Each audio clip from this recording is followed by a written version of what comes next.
বাড়িতে আমি আর আমার শ্বশুর একা থাকতাম। রোজ রাতে আমার শ্বশুর আমাকে একটা নতুন বেডশিট দিয়ে যেত আর বলতো, বৌমা, এটাতে ঘুমাও, আর সকাল হলে বেডশিটটা একটা ব্যাগে ভরে নিয়ে চলে যেত। আমার মনের অবস্থা তখন ভালো ছিল না। আমি বিধবা হয়েছিলাম, 1 মাসও হয়নি, কিন্তু একটা জিনিস খুব আশ্চর্যের ছিল, যখনই আমি ওই বেডশিটে শুতাম আমার খুব ঘুম চলে আসত। রোজ একই কাজ করতে করতে আমি ক্লান্ত হয়ে পড়েছিলাম। একদিন আমার শ্বশুর বেডশিট দিয়ে চলে গেল, কিন্তু আমি বেডশিটটা বিছানায় পাতলাম না, আর ঘুমানোর নাটক করলাম। আর তার 4 মিনিট পর আমার সাথে যা হলো তা জানলে আপনি ভয়ে কেঁপে উঠবেন।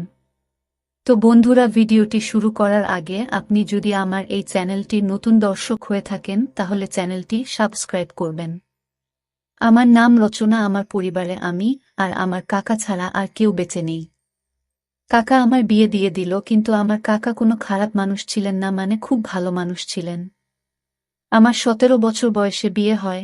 আমি খুব সুন্দরী ছিলাম, কিন্তু উনি আমার জন্য যে পরিবার পান তারা খুব বড়লোক ছিল না, আবার গরিবও ছিল না, কিন্তু ওনার আর কিছু করার ছিল না, কারণ আমার কাকিমা একদম ভালো মানুষ ছিল না। কোনো ভালো সম্বন্ধ এলে আমার কাকিমা বলতো, আগে নিজের মেয়েদের কথা চিন্তা করো, একে তাড়াতাড়ি বাড়ি থেকে বিদায় করো, না হলে আমার মেয়েদের জন্য ভালো সম্বন্ধ পাবো না। যারাই আসতো তারাই আমাকে পছন্দ করে নিত, কারণ আমি খুব সুন্দরী ছিলাম। আর আমার কাকার মেয়েরা মোটা আর কালো ছিল, কিন্তু তারা আমার সঙ্গে ভালো ব্যবহারই করত। সবকিছু ঠিক ছিল, খালি কখনো কখনো আমার কাকিমা রেগে যেত, কারণ সম্বন্ধ তার মেয়েদের জন্য আসত। কিন্তু তারা আমাকে পছন্দ করে চলে যেত। এমনও হতো যখন সম্বন্ধ আসত কাকিমা আমাকে লুকিয়ে দিত। তারপর কাকা অধৈর্য হয়ে আমাকে যেখানে পাঠানোর তাড়াতাড়ি পাঠিয়ে দিলেন। কোনো খোঁজ খবরও নিলেন না, বেশি কোনো প্রশ্ন করলেন না। যে বাড়িতে আমার বিয়ে হয়েছিল সেখানে কেউ ছিল না। আমার বর দেরাদুনে চাকরি করত, সেখান থেকে বাড়ি আসতে তার একদিন সময় লেগে যেত, তাই রোজ আসা যাওয়া করতে পারত না। প্রতি 4 মাস অন্তর 1 সপ্তাহের ছুটি নিয়ে আসত। আমি ভাবতাম, ঠিক আছে, বিদেশে তো আর থাকে না, না হলে বছরের পর বছর অপেক্ষা করতে হতো, তা ও আসতে পারত না। বাড়িতে আমার শ্বশুর ছাড়া কেউই ছিল না, কিন্তু আমার বর বলল, তোমার চিন্তা করার দরকার নেই। আমার বাবা খুব ভালো মানুষ, আর উনি সত্যিই খুব ভালো মানুষ ছিলেন, আর আমার খুব খেয়াল রাখতেন। দিয়ে 2 সপ্তাহ পর আমার বর আমাকে বলল, আমাকে যেতে হবে। আমি শুধু 2 সপ্তাহের ছুটি নিয়েছিলাম। আমি ওকে ভারাক্রান্ত মনে বিদায় দিয়ে দিলাম। ওর নাম ছিল অলোক, আর আমার শ্বশুরের নাম ছিল কমল। আমার শ্বশুরও কাজে যেত, আমি সকাল সকাল ওনাকে টিফিন বানিয়ে দিলাম। উনি কাজে চলে গেলেন। উনি আমাকে বললেন, ঘরের দরজা বন্ধ করে রাখো, কেউ এলে খুলবে না। যখন আমি ফিরে আসব তখন আগে জিজ্ঞেস করবে কে এসেছেন, আমি তোমাকে বলবো আমি এসেছি, তারপর তুমি দরজা খুলবে। উনি আমাকে খুব ভালোবাসতেন, মেয়ের মতন আমার বায়না আবদার মেটাতেন। আমার মাথায় হাত রেখে চলে যেতেন, ফেরার সময় আমার জন্য সিনারা নিয়ে আসতেন। আমি বললাম, এসবের কি দরকার ছিল? উনি বললেন, তোমার নতুন বিয়ে হয়েছে, তোমাকে একটু সেবা তো করতেই হবে। আর যদি আমার স্ত্রী বেঁচে থাকতো তাহলে তোমার মতো আমার একটা মেয়ে থাকতো, তাহলে ওর সাথে তোমার সময় কেটে যেত। কিন্তু উনি তো এই দুনিয়াতেই নেই। তখন আমি বললাম, কোনো ব্যাপার না, আপনি তো আছেন। এইভাবে উনি প্রতিদিন আমার জন্য কিছু না কিছু নিয়ে আসতেন। উনি এমন একটা জিনিস নিয়ে এলেন একদিন, যেটা আমি কখনো ভাবিনি, আর তাতে আমি একটু অপ্রস্তুতে পড়ে গেলাম। আমার বর সিকিউরিটির কাজ করত, তাই সারাদিন তার ফোনে কথা বলার পারমিশন ছিল না। শুধু রাতে 5 মিনিটের জন্য আমাকে ফোন করত, কিন্তু সে এত ক্লান্ত থাকত যে কথা বলতে বলতেই ঘুমিয়ে যেত। এটা আবার মোটেই ভালো লাগত না, কারণ আমি সারাদিন এই 5 মিনিটের জন্য অপেক্ষা করতাম। কিন্তু কি করব, ওর কোনো দোষ ছিল না। ওর সারাটা দিন রোদে গরমে দাঁড়িয়ে ডিউটি করত, তাই ক্লান্ত হয়ে যেত। ও বলে, অনেক বড় বিল্ডিং, কিন্তু এটা অনেক ভয়ঙ্কর জায়গা। এখানে এমন এমন জিনিস তৈরি হয় যেটাতে যে কোনো সময় আগুন লেগে যেতে পারে। তাই জন্যই তো এই চাকরিটা ভালো মাইনে পায়, নয়তো আজ তোমাকে আমার থেকে দূরে থাকতে হতো না। একদিন খুব খারাপ খবর এলো, আমার বর এই পৃথিবী ছেড়ে চলে গেছে। যে বিল্ডিংটার সামনে কাজ করত সেই বিল্ডিংটায় আগুন লেগে যায়। আর তাতে আমার বর মারা যায়, এটা আমার কাছে খুব বড় শক ছিল। আমি বিয়ের 2 মাস পরেই বিধবা হয়ে গেলাম। আমার কাকা আমাকে বলল ফিরে চল, কিন্তু কাকিমা চেঁচামেচি করল, বলল এ তো বিয়ের 2 মাস পরেই বিধবা হয়ে গেছে, এ একটা অপ্রিয়া, এর কালো ছায়া আমার মেয়েদের উপর পড়ে যাবে। এই যতদিন আমাদের বাড়িতে ছিল ততদিন কোনো কিছু ভালো হয়নি। যেদিন গেছে সেদিন আমাদের ঘরে একটু সুখ শান্তি এসেছে, আমি ওকে ঘরে ঢুকতে দেব না। বাধ্য হয়ে আমি সিদ্ধান্ত নিলাম আমি শ্বশুর বাড়িতেই থাকব।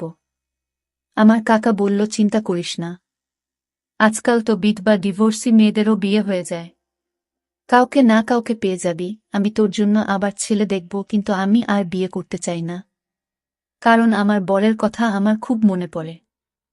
আমার শ্বশুর তাড়াতাড়ি কাজ থেকে বাড়ি ফিরে এলো আর আমি দেখলাম উনি সাথে করে একটা সাদা রঙের বেডশিট নিয়ে এসেছেন। বললেন বৌমা এটা বিছানায় পেতে এসো। আমি বললাম ঠিক আছে, কিন্তু আমার ওনাকে এটা জিজ্ঞেস করা উচিত ছিল, এটা পেতে আমি কেন শোব। উনি শুধু আমাকে এটাই বলেছিলেন, এটা তোমার জন্য এনেছি, নিজের বিছানায় পেতে নাও। আমি ভাবলাম বাড়ির জন্য এনেছেন, হয়তো এমনিতেও এই বাড়িতে বেশি কিছু জিনিস ছিল না, আর আমাকে উপহার দেওয়ার মতো কেউ ছিল না। কিন্তু সমস্যা তো তখন হলো যখন সকালে উনি এসে আমাকে বললেন বৌমা বেডশিটটা আমাকে ফেরত দাও। আমি ভেবেছিলাম উনি এটা আমাকে রাখতে দিয়েছেন। আমি বললাম কিন্তু আমি তো ওটা বিছানায় পেতে দিয়েছি, আর রাতে ওটার উপরে ঘুমিয়েছি। উনি বললেন কোন ব্যাপার না, ভালোই করেছ, রাতে ওটার ওপর ঘুমিয়েছ, কিন্তু এখন আমাকে ওটা ফেরত দাও। আমি ওই বেডশিটটা বিছানা থেকে তুলে আমার শ্বশুরকে ফেরত দিলাম। উনি বেডশিটটা ব্যাগে ভরে নিয়ে চলে গেলেন, দেখে তো মনে হচ্ছিল ওটা নতুন আর খুব দামি মনে হচ্ছিল, তাই জন্য হয়তো ফেরত দিতে চলে গেলেন। আমিও বেশ কিছু প্রশ্ন না করে বেডশিটটা ফেরত দিলাম। আবার বরের কথা আমার খুব মনে পড়ত, কিন্তু আজকে রাতে আমি খুব ভালোভাবে ঘুমিয়েছি। কিন্তু আগে বেশ কিছুদিন শুয়ে আমি রাতে বিছানায় শুধু কাঁদতাম, কেঁদে কেঁদে পাগলের মতো হয়ে যেতাম। আমার মনে হতো সব কিছু মিথ্যে। এখনই হয়তো আমার স্বামী ফিরে এসে বলবে ওই খবরটা মিথ্যে ছিল। আমি তো একদম ঠিক আছি, আমার তো কিছুই হয়নি, কিন্তু এগুলো শুধুই মন বোঝানো কথা। এরকম ভাবে কি কেউ ফিরে আসে? জীবন বড় খারাপ জিনিস, মানুষের সাথে ন্যায় বিচার করে না, উল্টে মানুষকে এমন পরিস্থিতির মধ্যে ফেলে দেয় যেটার জন্য সে প্রস্তুত ছিল না। আমি তো কখনো ভাবিনি যে আমি এত তাড়াতাড়ি বিধবা হয়ে যাব। আর আমার স্বামী, যার সাথে আমি মাত্র 2 সপ্তাহ কাটিয়েছি, সে এই পৃথিবী ছেড়ে চলে গেল। আমার মনে শুধু একটাই আশা, হয়তো আমি মা হতে চলেছি। আমার স্বামী মারা গেছে মাত্র 1 মাস হয়েছে। কিছুদিন আর যদি বাঁচত তাহলে হয়তো আমি নিশ্চিত হয়ে যেতাম যে আমি সত্যিই মা হতে চলেছি নাকি সেটা নয়, কারণ যখন আমার স্বামী ফিরে গিয়েছিল তার 20 দিন আগে সে আমার কাছে ছিল, আর তার যাওয়ার 2 দিন পরই খবর এলো যে সে আর বেঁচে নেই। তাই জন্য আমার মনে একটা আশা ছিল। রাতে যখন শ্বশুর ফিরে এলো তখন আবার একটা বেডশিট নিয়ে এলো, বলল বিছানায় পেতে নিতে। আমি বললাম কি ব্যাপার, আপনি ফেরত দিতে কেন গেছিলেন? উনি বললেন যে দোকান থেকে আমি এই বেডশিটটা নিয়েছিলাম, ওই দোকান থেকে আমার বন্ধু ও বেডশিট নিয়েছিল, কিন্তু ও বোন বাবা ওটা দাম কমে গিয়েছে, আর আমারটা দাম বেশি নিয়েছে, তাই আমি ওটা নিয়ে ঝগড়া করতে গেছিলাম। দোকানদার আমাকে 2 টাকা ফেরত দিয়েছে, তুমি গিয়ে শুয়ে পড়ো। আমি বললাম ঠিক আছে। আমি আবার বেডশিটটা পেতে নিয়ে শুয়ে পড়লাম। এমন ঘুমান না, একেবারে সকালে গিয়ে ঘুম ভাঙল, কিন্তু সকালে আমার শরীরটা ভালো লাগছিল না। আমার মনে হচ্ছিল আমি মা হতে চলেছি। তখন আমার মাথাটাও ঘুরছিল, আর গা হাত পা ব্যথা করছিল। কিন্তু সকালে যখন জল খাবার বানাচ্ছিলেন, শ্বশুর আবার এসে বলল বেডশিটটা ফেরত দাও। আমি অবাক হয়ে গেলাম। আমি ওনাকে কিছু জিজ্ঞেস করতে গেলাম তো উনি বললেন আবার এখন টাইম নেই, তাড়াতাড়ি ওটা নিয়ে আসো। আমি তাড়াতাড়ি ওটা এনে ওনাকে দিয়ে দিলাম। উনি কোনো উত্তর না দিয়ে বাজারে চলে গেলেন আর বললেন আমার অনেক কাজ আছে বোমা, তুমি নিজের খেয়াল রেখো। আমি ভাবলাম এসব কি হচ্ছে, কখনো ফেরত দিতে চলে যান, কখনো নিয়ে চলে আসেন, জানি না উনি কি করছেন। বুড়ো মানুষ, এরা খুব সহজেই অন্য লোকের কথা বিশ্বাস করে। যখন বেডশিটটা নিয়েছে তখন চুপচাপ রেখে দিন। 1-2 টাকার জন্য এত ঝামেলা করার কি আছে? আজকাল তো 2 টাকায় একবার খাবারটাও হয় না। কিন্তু আমার শ্বশুরকে কে বোঝাবে?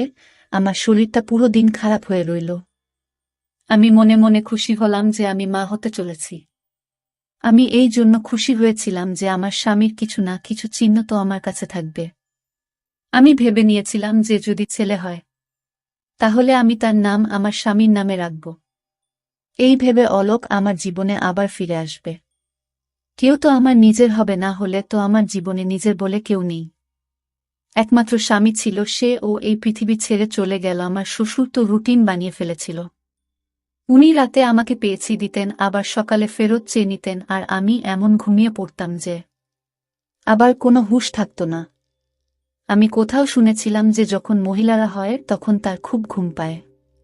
তাই জন্য আমি অন্য কিছু না ভেবে এই সব নিয়েই বলেছিলাম, কিন্তু 1 সপ্তাহ পর আমার এই আশাটা ভেঙে গেল। আমার মন খুব খারাপ হলো।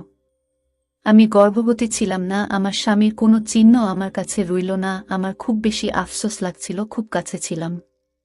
শ্বশুরকে এসব কিছুই বলিনি, কিন্তু উনি জিজ্ঞেস করলেন কাঁদছ কেন? আমি বললাম না, কিছু না। কিন্তু আবার আমি চিন্তা করতে লাগলাম, যদি আমি গর্ভবতী হব তাহলে আমার এত কেন ঘুম পায়, আমার শরীর এত ব্যথা হয় কেন? আমি তো ভাবছিলাম এসব কিছু গর্ভবতী হওয়ার জন্য হচ্ছে, তাহলে আমার শরীর এত খারাপই বা ছিল কেন? কিন্তু এখন কাকে বলবো? আমাকে ডাক্তারের কাছে নিয়ে চলো। শ্বশুরকে বলতে কেমন অস্বস্তি হচ্ছে। কাকে বলবো? তো কাকা কি ভাববে? যদি আমার স্বামী বেঁচে থাকতো তো ওর সাথে চলে যেতাম। কিন্তু ধীরে ধীরে যন্ত্রণা বাড়তে লাগলো। রাতে খুব গভীরভাবে ঘুমিয়ে যেতাম, বুঝতে পারতাম না কখন ঘুমিয়েছি আর কখন জেগে আছি। আর এদিন এক দৃশ্য দেখে আমি তো অবাক হয়ে গেলাম। দেখলাম আমার শ্বশুর নিজেই বেডশিটটা ধরছে। আমি অবাক হলাম এটা ভেবে যে ইনি চাদরটা ধরছেন কেন। উনি কি মনে করেন যে আমি চাদরটা নোংরা করে ফেলেছি? তাই যদি মনে করে তাহলে আমাকে বললেই পারতেন, আমি নিজে ধুয়ে দিতাম। কিন্তু তিনি চাদরটা নিয়ে কি কাজ করছেন? এটা আমার ঘরে ছিল। আমি মনে করতাম আমার শ্বশুর ছেলের মৃত্যুতে হয়তো পাগল হয়ে গেছেন, অদ্ভুত অদ্ভুত কাজকর্ম করছেন। একটা চাদর গিয়ে বারবার খেয়ে ধরে, রাতে বলে পেতে নাও, সকালে বলে ফেরত দাও। এই ধরনের আচরণ তো কোনো নর্মাল মানুষ করবে না। কিন্তু আমি কিছু বলতাম না, কারণ আমার থেকে বেশি ক্ষতি ওনার হয়েছিল। ওনার বুড়ো বয়সের লাঠি হারিয়ে গেছিল। আমার স্বামীর মৃতদেহটাও আমরা পাইনি। শুধু আমাদের এটুকু বলে দেওয়া হয়েছিল যে সে এই পৃথিবী ছেড়ে চলে গেছে। কারণ বিল্ডিং এ আগুন লেগেছিল, তাই বেশিরভাগ লোকের মৃতদেহ পাওয়া যায়নি শেষবারের মতো। আমার শ্বশুর ছেলেকে প্রাণ ভরে দেখে ও নিয়ে আর আমিও দেখিনি। তাই জন্য হয়তো আমাদের মনে অনেক দুঃখ জমেছিল। আর সেই দুঃখটাকে বার করার জন্য উল্টো একটা কাজকর্ম করছিলেন। আমি এই বিষয়টায় বেশি গুরুত্ব দিলাম না, আর আমার শরীর আরও বেশি খারাপ হতে লাগল। আমি আমার শরীর নিয়ে খুব বেশি অসুবিধায় পড়লাম। এখন তো আমি ঘরের কাজ করব ঠিক করে করতে পারছিলাম না। আমার খালি বমি হতো। একদিন আমার শ্বশুরবাড়ি ছিল না, তখন একজন প্রতিবেশী আমার বাড়িতে এলো। আমি তাকে সবকিছু বললাম। সব শুনে সে বলল, তোমার শরীর তো খুব খারাপ মনে হচ্ছে, এরকম ভাবে চললে হবে না। বাড়িতে শুধু যদি শ্বশুর থাকে তাহলে ওনাকে বলবেন না তো কাকে বলবে? এতে লজ্জা পাওয়ার কি আছে? লজ্জা পেতে গিয়ে মরে যাবে নাকি? চলো তুমি আমার সঙ্গে। সে আমাকে হাসপাতালে নিয়ে গেল। ডাক্তার আমাকে চেক করে বলল আমি মা হতে চলেছি। শুনে তো আমি থমকে গেলাম। আমি বললাম, ডাক্তারবাবু এটা কি করে সম্ভব? আমার স্বামী তো মারা গেছে। উনি আমাকে কোনো তারিখের ব্যাপারে জানতে চাইলেন। আমি ওনাকে সবকিছু বললাম। আমি ওনাকে বললাম, হ্যাঁ, আমারও আগে মনে হতো এমনটা, কিন্তু সেটাও তো প্রায় 1 মাস হয়ে গেছে।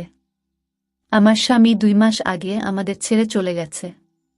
কিন্তু ডাক্তার বলল, কখনো কখনো এরকমটাও হয়, হয়তো আপনার সাথেও এমনটাই হয়েছে। মহিলার শরীরে কোনো লক্ষণ দেখা দেয় না, কিন্তু তবুও সে গর্ভবতী হয়। আমি তো কিছুই বুঝতে পারছিলাম না। তারপর ডাক্তার আমাকে বলল, তুমি কারো সাথে কোনো নোংরা কাজ করনি তো? আমি বললাম, সৃষ্টিকর্তার দিবি, আমি এমন কোনো কাজ করিনি। আমি তো আমার স্বামীকে খুব ভালোবাসতাম। আর আমি ওনাকে বললাম, আমাদের বাড়িতে তো আমার বউ শ্বশুর ছাড়া আর কেউ থাকে না, আর আমি কোথাও যাওয়া আশাও করি না। ডাক্তার বলল, ঠিক আছে, দেখো, কিছু মনে করো না। এসব ক্ষেত্রে এই ধরনের প্রশ্ন করা হয়। কিন্তু তুমি মা হতে চলেছ, এটা একদম নিশ্চিত। এখন আমি এটা জানি না যে তুমি আমাকে মিথ্যা কথা বলছো নাকি তুমি তোমার তারিখটা বলতে ভুল করছো। আমি আবার হিসাব করতে শুরু করে দিলাম। কিন্তু আমার হিসাব মতো এই বাচ্চাটা আমার স্বামীর ছিল না। আমি ডাক্তারকে মিথ্যা বলে দিলাম, কারণ ডাক্তার হয়তো আমার বদনাম করে দেবে। আমার সঙ্গে আমার পাড়ার মহিলা ছিল, সে বলেছিল সে প্রায় এই ডাক্তারের কাছে আসে, এখন তো সে বাইরে বসেছিল। কিন্তু না জানি যদি কালকে আমার ব্যাপারে কিছু জিজ্ঞেস করে নেয় তাহলে কি হবে। আমি বললাম, আপনি ঠিক বলেছেন, আমি তারিখ গুনতে ভুল করেছি। ডাক্তার আমাকে কিছু ওষুধ লিখে দিলেন আর বললেন, আপনার শরীর একটু বেশি খারাপ অবস্থায় আছে, আপনার নিজের প্রতি অনেক যত্ন নিতে হবে। কিন্তু আমি এটা ভেবে পাচ্ছিলাম না যে বাচ্চাটা কার। যখন থেকে আমার স্বামী মারা গেছে তখন থেকে আমার সাথে এসব কি হচ্ছে। একটা অদ্ভুত ঘটনা আমার সাথে ঘটেছিল, যেটার সাথে আমার শ্বশুর জড়িত ছিল। এটা তো ছিল চাদরের ব্যাপারটা, আর একটা ছিল আমার অজ্ঞান হয়ে যাওয়ার মতো ঘুম পাওয়া। আমি তো খুব চিন্তিত থাকতাম, আমার মনে এতগুলো দুঃখ ভরেছিল, তবু আমি এত নিশ্চিন্তে কি করে ঘুমাতাম। মানুষের পরীক্ষা থাকলেও সে নিশ্চিন্তে ঘুমোতে পারে না। আমার তো জীবন সাথী এই জীবন থেকে চলে গেছিল, আর আমি এরকম নিশ্চিন্তে কি করে ঘুমাতে পারি। কিছু না কিছু গড়বড় নিশ্চয়ই আছে, এটার খোঁজ এবার আমাকেই করতে হবে। এবার আমি ভেবে নিয়েছিলাম যে আমাকে কি করতে হবে, যেটা আমি করছি না, আর সেটা আমার করা উচিত ছিল না। অর্থাৎ একদিনের জন্য আমার রুটিনটা বদলাতে হবে। আর আমার রুটিনটা বদলে ফেললাম, আমি রাতের খাবার খেলাম না। কি জানি, হয়তো আমার খাবারের সঙ্গে কিছু মিশিয়ে দেওয়া হচ্ছে। আমি এটা ভেবে পাচ্ছিলাম না এসব করবে। আমার শ্বশুর আমাকে আবার ওই একই বেডশিট এনে দিল। এখন তো বেডশিটটা অনেক পুরনো হয়ে গিয়েছিল, তাও আমার শ্বশুর ওটাকে এমনভাবে ব্যাগে ভরে আনত যেন নতুন। জানি না ওটাকে নিজের সাথে নিয়েই ঘুরে কেন। আমি বললাম, ঠিক আছে, আমি ওটা পেতে শুয়ে পড়ব। কিন্তু আজ আমি বেডশিটটা না পেতেই বিছানায় শুয়ে পড়লাম। কিন্তু আমি আশ্চর্য হলাম, আজ আমার ঘুম আসছিল না। আমি বুঝতে পারছিলাম না তাহলে কি আমার ঘুমের সাথে এই বেডশিটের কোনো সম্পর্ক ছিল। এসব কি হচ্ছিল আমার সাথে। আমার তো মোটে ঘুম আসছিল না। দেখতে দেখতে রাত একটা বেজে গেল, বাইরে কোনো আওয়াজ নেই। কিছুক্ষণ পর একটা আওয়াজ এলো। আমি ভাবলাম হয়তো শ্বশুর জল খেতে বা বাথরুমে যাওয়ার জন্য উঠেছেন। কিন্তু কেউ যেন আমার ঘরের দিকেই আসছিল, আর ঘরের ভিতর ঢুকে পড়ল। ঘরের লাইট বন্ধ ছিল। আমি জোরে জোরে নিঃশ্বাস নিয়ে ঘুমানোর অ্যাক্টিং করছিলাম, কারণ আমি দেখতে চাই এটাকে। এমনিতে আমার খুব ভয় করছিল। আমার ঘরে তার কি কাজ ছিল। কিন্তু কিছুক্ষণ পর যখন সেই ব্যক্তি আমার পাশে এসে শুয়ে পড়ল আর আমাকে জড়িয়ে ধরল, তখন আমি চিৎকার চেঁচামেচি করতে শুরু করে দিলাম। তারপর লাইট জ্বেলে দেখতেই আমি চমকে গেলাম, কারণ সেই ব্যক্তি অন্য কেউ নয়, বরং আমার শ্বশুর ছিল। ওই চাদরটার দিকে দেখলেন আর রেগে গিয়ে আমাকে বলেন, আজকে চাদরটা পাতনি কেন। আমি আরও চমকে গেলাম, কিভাবে কথা বলছে আমার শ্বশুর আমার সাথে। আমি চিৎকার করছিলাম। উনি বললেন, নোংরা মহিলা একটা, চেঁচাচ্ছিস কেন। আমি পুরোপুরি ঘাবড়ে গেছিলাম। আমি বললাম, আপনি এসব কি করছেন। আমার শ্বশুর ঘাবড়ে গেল। আমি আরও জোরে জোরে চিৎকার করা শুরু করে দিলাম। পাড়ার লোকজন সবাই এসে আমাদের দরজা খটক করতে শুরু করে দিল। সব কি হচ্ছে। সেই মহিলারা আর তার স্বামী বাড়ির ভেতরে ঢুকে পড়ল, যার সাথে আমার একটু বন্ধুত্ব হয়েছিল। আমি ওদের চিৎকার করে শুধু এটুকু বললাম, পুলিশকে ডাকো, ইনি আমার ইজ্জতের উপর হামলা করেছেন। ওরা তো হকচকিয়ে গেল। সারা পাড়ার লোক জড়ো হয়ে গিয়েছিল। পাড়ার লোকেরা সবসময় বিরক্ত থাকত। তারা চোর বা এই ধরনের অপরাধী পেলে তাকে মেরে মেরে তার উপর সব রাগ উগরে দিত। আমার শ্বশুরকেও ওরা ঘিরে ফেলেছিল। তারা বলেছিল, এই পাড়ায় সবাই ভদ্রলোক থাকে, আপনি আপনার বৌমার সাথে এসব কি করছেন। তাছাড়া আমি ওই মহিলাকে আগেই বলেছিলাম আমি মা হতে চলেছি, আর আমি জানি না এই বাচ্চাটাকে। আর আমার শ্বশুর এবার মুখ খুললেন। উনি বললেন, উনি চাদরে ঘুমের ওষুধ মিশিয়ে নিয়ে আসতেন। যখন ওষুধটা আমার নিঃশ্বাসে যেত তখন আমি অজ্ঞান হয়ে যেতাম। আর উনি রোজ আমার ইজ্জতের উপর হামলা করতেন। যবে থেকে আমার স্বামী মারা গেছে তবে থেকে উনি আমার সাথে এটা করছেন। আর এই বাচ্চাটা, উনার সবাই নিজের কানে হাত দিয়ে ছিছি করতে লাগলো। কেউ কেউ বলল, এই ব্যক্তিকে পাড়া থেকে বের করে দাও। কিন্তু আমি আওয়াজ উঠালাম। আমার কাকাকে ও ডাকলাম। আমি বললাম, আমি আত্মহত্যা করব। যদি এই ব্যক্তির শাস্তি না পায় যে কিনা আমার উপর হামলা করেছে, আমি তো এটা নিজে বাবা মনে করতাম। আমার কাকা বলল, এবার তোমার কাকিমা যাই বলুক, পুরো দুনিয়া তোমার বিপরীতে চলে গেলেও আমি তোমাকে আর কিছুতেই এখানে থাকতে দেব না। আমার শ্বশুরকে পুলিশ নিয়ে গেল, আমি আমার কাকার বাড়ি চলে গেলাম।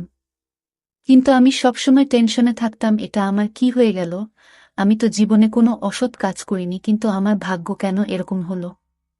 এখন আমার পেটের বাচ্চাটা আমার কাছে নিজের উপর অভিশাপ বলে মনে হচ্ছিল। এখন আমি এই বাচ্চার কি পরিচয় দেব? এই বাচ্চার পরিচয় দেওয়ার মতো কিছুই আমার কাছে রইল না।